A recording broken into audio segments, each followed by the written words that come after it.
Au titre du programme de réhabilitation du chemin de fer Congo-Océan soutenu et financé par le gouvernement, il avait été signé en 2015 entre la République du Congo et une banque belge une convention de crédit acheteur relative à la fourniture d'un certain nombre d'équipements au profit du CFCO.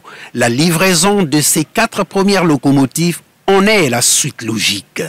Pour l'ensemble du personnel du CFCO et pour moi-même, c'est un réel honneur de vous accueillir ici en ce jour solennel pour la réception du premier lot de 4 locomotives sur les 8. Ce sont des locomotives d'une puissance maximale de 1200 chevaux qui vont servir à renforcer de manière significative le potentiel de disponibilité du parc des machines, a dit le ministre en charge des Transports, Honoré Saï. L'effectivité de la mise en exploitation de ces machines va ainsi améliorer les services ferroviaires dans les zones terminales.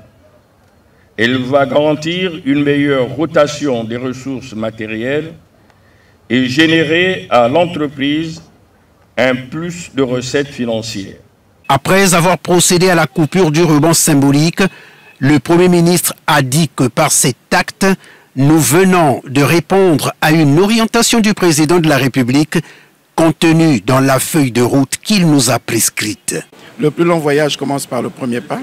Donc, c'est un acte important qui vient d'être posé et qui va se consolider en mars avec l'arrivée des autres locomotives. Mais au-delà, nous avons un vrai projet avec la BDAC, un financement de près de 21 milliards dans le tuyau qui devrait nous permettre de faire un travail beaucoup plus important dans le cadre du chemin de fer, la réhabilitation de la ligne ferroviaire et la réparation du tunnel. On peut dire qu'on est sur la bonne voie. Le CFCO, tout comme le port autonome de Pointe-Noire et la route nationale numéro 1, structure le transport et la logistique au Congo, notamment sur l'axe Brazzaville-Pointe-Noire, car l'essentiel des marchandises qui arrivent ou partent du pays empruntent ces infrastructures.